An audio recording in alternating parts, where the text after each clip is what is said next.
सभी को नमस्कार। आज हम चैप्टर नंबर 9 लेकर आए हैं, जिसमें हमने एक सवाल थोड़ा सा हल कर लिया था। तो मैं आपको समझा दूंगा कि किस प्रकार से हम करना है। आपका टाइम बचेगा। इस सवाल को थोड़ा सा बेसिक समझ लीजिए। ये जो मैथमेटिक्स क्वेश्चन है उसको आपको तैयार करना होगा। 100 में से 100% आपको देना है, तो इनको सवाल को तैयार करना होगा। देखिए किस प्रकार सवाल है। ये थोड़ा सा मतलब वीडियो नहीं बनने के कारण पहले बना दिया गया, फिर इसको डिलीट मारना पड़ा, तो इसलिए हमने सोचा कि इसमें समझा देंगे। आगे के क्वेश्चन को हम आपको हल करके बता देंगे। तो इसमें देखिए एक समय मीनार की छाया की ऊंचाई उसके बराबर हो जाती है, तो सूर्य का उन्नयन कोण कितना होगा, ये हमें ज्ञात करके बताना है। देखिए एक समय है, यानी कि सूर्य का एक ऐसी कंडीशन आ जाती है कि उसकी मीनार की जो छाया है और उसकी ऊंचाई, वो दोनों की जो लंबाई है वो कुल क्या जाती है, बराबर हो जाती है। तो हमने क्या किया, उसका चित्र बना दिया। हमने चित्र बनाने के बाद में एक कंडीशन आ गई, इसकी लंबाई ऊंचाई और जो छाया की लंबाई वो दोनों बराबर होगी। फिर मीनार की ऊंचाई वो हमें मान लीजिए, आप कुछ मान लीजिए एक्स मान लीजिए, ए बी जी ए से लेकर जेड तक कुछ भी एक्स मान सकते हैं। अब हमारे पास कंडीशन क्या है कि हमें थीटा का मान निकालना है। तो थीटा का मान कैसे निकालेंगे कि हमारे पास लंब बटा आधार और tan थीटा, यहाँ पे ऊंचाई है वो लंब आ जाएगी और जो छाया की लंबाई वो आधार में आ जाएगी। तो लंब बटा आधार से tan थीटा आ जाएगा और x से x ऊंचाई दे रखी है, नीचे भी जो छाया की लंबाई वो भी x से x कैंसिल हो जाएगा, tan थीटा आ जाएगा और tan थीटा बराबर 1 आ जाएगा। तो थीटा का मान कितना आ जाएगा, 45 डिग्री आ जाएगा। दूसरी कंडीशन है कि उन्हीं कोण को 49 कोण भी कहा जाता है। ये भी आपको ध्यान रखना है, सवाल में पूछ सकता है कि ऐसे देके उन्हीं कोण नाम देके 49 कोण भी पूछा सकता है। फिर अगला है हमारा कि इसमें से आपको एक क्वेश्चन घुमा कर थोड़ा सा पूछ सकता है कि एक मीनार है, उस मीनार की जो ऊंचाई है और उसकी जो छाया की लंबाई है दोनों आपस में कब बराबर होगी और तब उस सूर्य का उन्नयन कोण कितना डिग्री का होगा। तो ये आपको याद रखना है, 45 डिग्री का होगा, तब दोनों की छाया की लंबाई और ऊंचाई दोनों बराबर हो जाएगी। तो इसको वीडियो को रोक लीजिए, उतार लीजिए, फिर हम आगे बढ़ते हैं क्वेश्चन नंबर 2 की ओर। आपको टाइम बचाने के लिए हमने ये थोड़ा सा पहले कर दिया था। अगला हमारा क्वेश्चन नंबर 2 है, वो हम एक एक क्या को हल करके बताएंगे। ठीक है, आपने उतार दिया होगा और उतारने के बाद में आप अगर सवाल उतारते हैं और उसको हल आप खुद करने की कोशिश करते हैं तो आपकी सबसे बेहतर तैयारी होगी। इसमें से हमारा कोई रोल नहीं होगा कि हम आपको सिखा रहे हैं। आपको बस एक बार अभ्यास करना चाहिए, उस रास्ते में हम बता सकते हैं कि आपको इस रास्ते से आपको क्या करना होगा, बल्कि आप ज़्यादा से ज़्यादा मेहनत करेंगे उतना क्या होगा। क्वेश्चन नंबर 2 है हमारा कि आपको आकृति में थीटा का मान ज्ञात करना है। आपको एक आकृति दे दे, आकृति में थीटा का मान, ये दो आकृति ए बी सी, यहाँ पे ये 10 मीटर है और ये 10√3 मीटर है। इसमें आपको ये थीटा है, थीटा का मान ज्ञात करना है। तो आपको क्या दे रखा है, पहले देखिए ए बी दे रखा है, इसका यहाँ पे हल है सॉल्यूशन।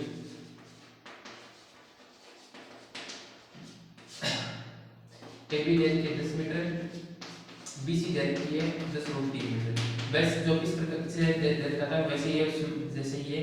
तो हमें क्या देखना है, लंब बटा आधार बराबर में tan थीटा। लंब का मान कितना है 10 है, आधार का मान 10√3 है, बराबर में tan थीटा।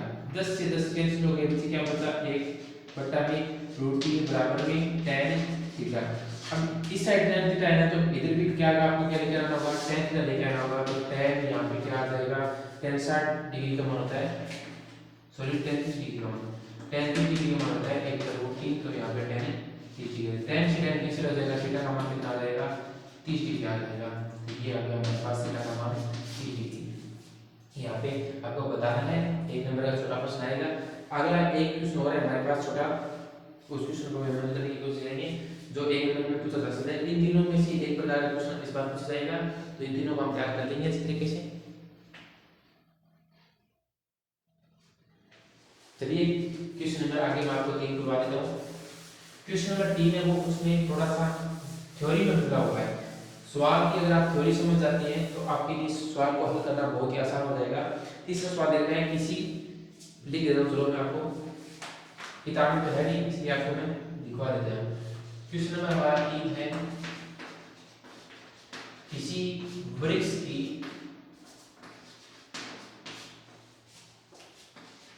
की छाया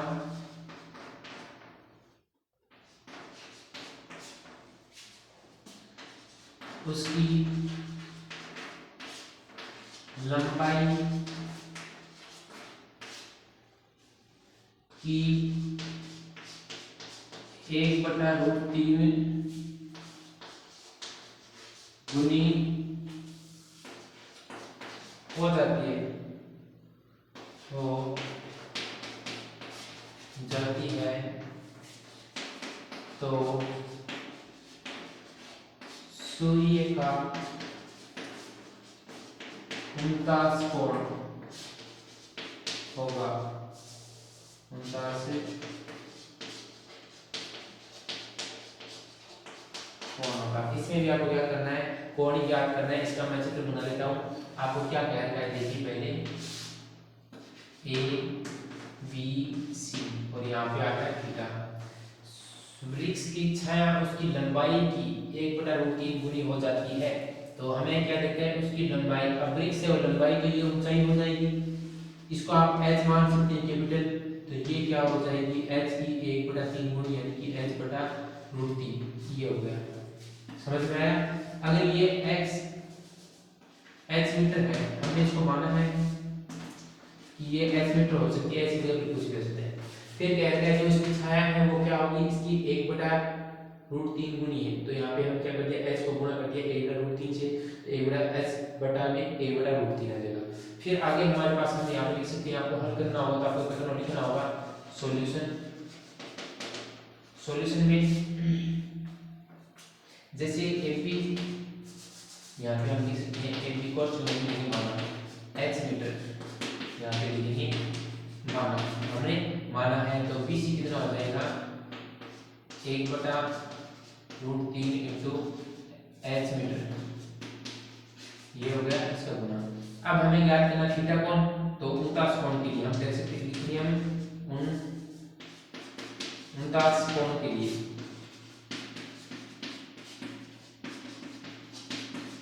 49 कोण के लिए हम किस प्रकार से करेंगे, तो हमें लंब बटा आधार वापस बेस पर लगाना होगा। लंब बटा आधार के लिए बराबर में tan थीटा और लंब का मान कितना होगा h, और इसके लिए h बट्टा में √3, इसी को थोड़ा सा ध्यान दीजिए, और बराबर में है tan थीटा।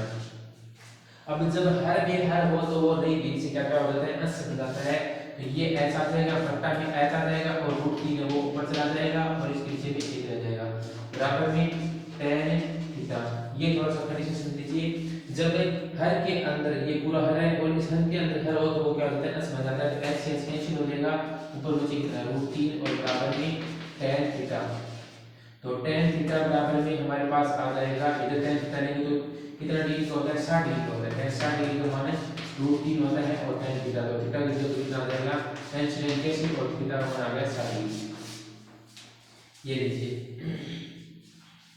क्वेश्चन हमने 3 कंप्लीट कर लिए। जल्दी से आप उतार लीजिए, इसको उतारने वाले में आगे आपको सवाल बता देता हूँ मोस्ट क्वेश्चन। ये 3 क्वेश्चन है, इस प्रकार से देखिए आपकी किताब से बांट के, बाकी सारे आपकी किताब के अंदर से आने वाले हैं, तो उनको आप एक साथ नोट कर लीजिए, और नोट करने के बाद में मैं आपको बताता हूँ। इसी वाले 3 क्वेश्चन हो गए, तो आपको मैं 7 क्वेश्चन और दूंगा, कुल 10 क्वेश्चन है। अगर आप उन 10 क्वेश्चनों को तैयार कर लेते हैं तो आपकी परीक्षा में एकदम मान के चलिए पेपर में आपको एक भी सवाल गलत नहीं होगा, 9 प्रश्नावली से। इस प्रकार का नॉर्मल क्वेश्चन छोटा क्वेश्चन पूछेगा, और बड़ा क्वेश्चन है वो आपकी किताब से पूछ जाएगा। तो सबसे ज्यादा जो मोस्ट इंपोर्टेंट प्रश्न है वही बताऊंगा आपको, और वो आपको तैयार करने होंगे स्वयं को। अगर आपको कोई सवाल में दिक्कत आती हो तो आप हमारे चैनल की प्लेलिस्ट में जा सकते हैं, त्रिकोणमिति की जो प्रयोग प्रश्नावली हो, उसमें सारे के सारे A to Z क्वेश्चन हमने रखे हैं। अब बाकी जो क्वेश्चन बनते हैं बड़े वाले, वो आपकी किताब से मोस्ट क्वेश्चन है। तो मैं आपको क्वेश्चन लिखवा देता हूँ, वो क्वेश्चन नोट कर लीजिए एक बार, और फिर आगे आप अपनी तैयारी को धीरे धीरे आगे बढ़ाते रहिए, और तैयारी को आगे कंटिन्यू रखिए। अब मैं आपको करवा करता हूँ, तो पीछे क्योंकि हमने एक एक सवाल आपको करवा रखे हैं, अगर आपने तैयार कर दिया, अब आप सोचते हैं कि हमें कौन सा क्वेश्चन है जो हमें सबसे ज्यादा पढ़ना चाहिए, तो मैं वही बता रहा हूँ कि आपको ये क्वेश्चन है वो सबसे ज्यादा पढ़ने की जरूरत है। आप इनको पढ़िए, बाकी ज्यादा ना पढ़िए, ठीक है। बाकी तो आपको ज्यादा पढ़ना ही नहीं है।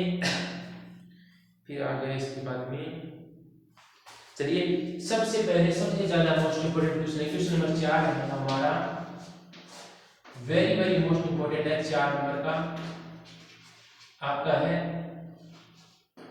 9.1 का सवाल नंबर 16। सवाल नंबर 16 है, वेरी वेरी इंपॉर्टेंट है। सिद्ध कीजिए इसकी ऊंचाई 12 मीटर है, या फिर 6 मीटर होगी सही, क्योंकि सवाल को थोड़ा सा घुमा फिरा पूछ सकते हैं। एक सवाल मैंने भी देखा है जिसमें 12 मीटर ऊंचाई सिद्ध करने का था, किताब में सही 6 मीटर को आपको सिद्ध करने का है कि सिद्ध कीजिए इसकी ऊंचाई 6 मीटर है, और उसका पूरे कोण कह रहा था। पूरे कोण का जब दोनों को योग करें तो हम क्या कहते हैं 90 डिग्री होना चाहिए। ये सबसे ज़्यादा इंपॉर्टेंट है। फिर क्वेश्चन नंबर 5 है जो आपके द्वादश परीक्षा में 8 अंक का था, कौन सा है? उदाहरण नंबर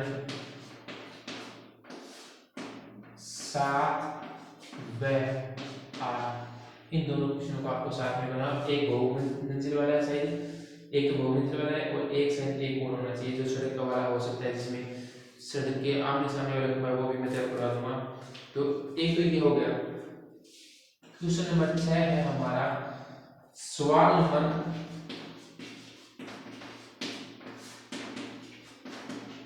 नंबर है 4 व 2। इसमें कौन सा है? 2 नंबर शायद आंधी वाला। कौन सा है? आंधी वाला। आंधी वाला वो बोले जो सीधे दिक्कत होती है, आंधी के कारण पेड़ टूट जाना। और सवाल है थोड़ा सा मोस्ट है, इस सवाल में भी थोड़ा सा ध्यान रखिए। एक बार काट लोगों ने बोलो बनी। अब कितना 3 डब्बे हो गया, मैं तो सारे तैयार ही है। 1 2 3 4 5 सवाल हो गए हैं। एक सवाल आपके पास है बस, जिसमें हमारे पास है क्वेश्चन नंबर 7 और सवाल नंबर है 12। सवाल नंबर है 12, वेरी वेरी इंपॉर्टेंट। ये सारे के सारे बस इतना पढ़ लो। कितना है? 2 4 5 6 सवाल है, पढ़ लो। 3 वे पढ़ लो, 9 पढ़ लो, प्लस में 6 प्लस में 3 बराबर में 9। 9 क्वेश्चन पढ़ लो, 9 क्वेश्चन पढ़ टाइम सारे कितना है? 4 अंक वो कंप्लीट हो जाते हैं हमारी ओर से। और अगर आपको किसी प्रकार की सवालों में दिक्कत आती है तो आप हमारे चैनल की प्लेलिस्ट में जा सकते हैं, जिसमें आपको थोड़ा सा नीचे चलेंगे तो आपको त्रिकोणमिति के अनुप्रयोग वाली प्रश्नावली वो करीबी मिलेगी हल। और मैंने एक सवाल है वो ध्यानपूर्वक हल करवा के दिया है आपको, तो आपको उसमें से तैयार करना होगा।